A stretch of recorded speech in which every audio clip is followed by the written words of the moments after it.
Just 2 words on crisis. It is my experience that very, very few companies prepare for crisis. You can loosely term it as an emergency event or a testing time. But my argument is, if it is a testing time, then what is a contingency? What is then risk mitigation? In my view, crisis is something bigger. Now let's see how many companies have felt about it. These are the types of crisis. There are so many of them. Starts with loss of important customers, to threat of success, to problems, change management, to problem within the management of the company. But my argument is quite simple. All the 14 points on this slide are all the result of leadership. There it is.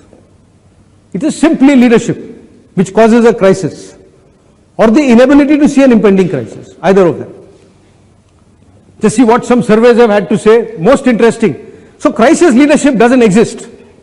I did a session for one of our large IT companies in the country. They didn't have a definition of the word crisis. So crisis leadership, when you don't have something defined, who owns the crisis was my next question.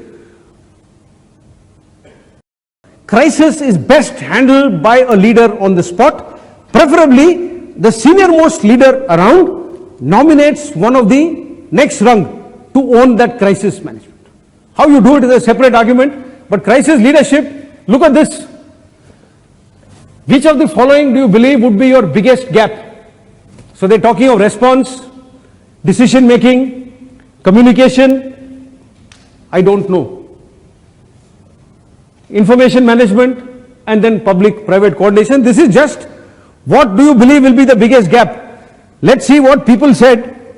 When did your organization last conduct a simulation of a crisis? Some of the things are hilarious. So somebody said we did a tabletop exercise in the last 6 to 12 months. So let me ask, anybody here works for a private company who is willing to put his or her hand up, please? Okay, anybody in the audience who is watching there on the web, when did your company last do an exercise in crisis management? So some have said we did a detailed simulation in 6 months. This must be a really good company, or a company that is doing a high risk business. One of the two. The largest crisis management exercise is done by the drug smugglers, because usme full to band, it is just closed, end of chapter. So that when threat of survival is there, probably you do it more often. 8% have said detailed simulation done during my tenure, which is also outstanding.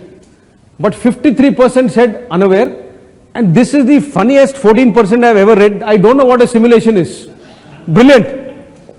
But this is the status of 38 of the Fortune 500 companies. Of course, it's 2017.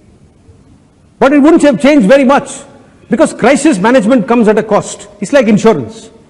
You think you can overcome it. Sometimes crises get bigger than what people can handle.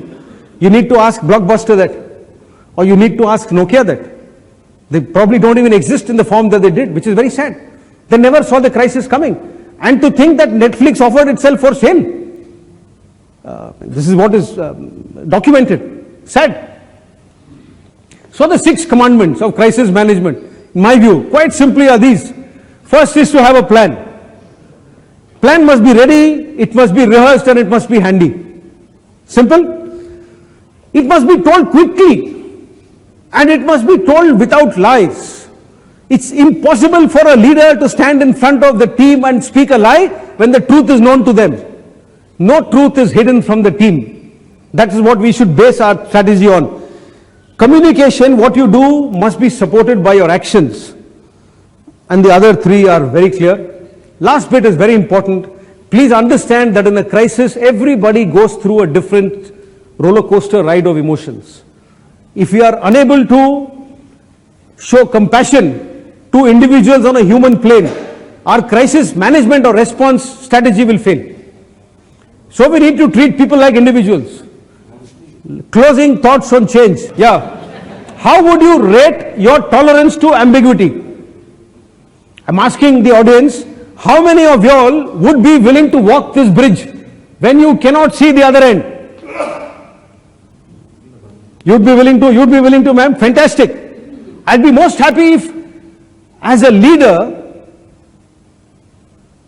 you shouldn't rush headlong into a bridge like this. That's the first thing I would do. Because if there is danger at the other end, you are exposing your whole team to needless danger because of an impulse. I said your risk must be directly proportional to the LCM of your group. By practice, you can lift that LCM up. But your risk for which you define for the team must be matching theirs. Otherwise, you will have disaster.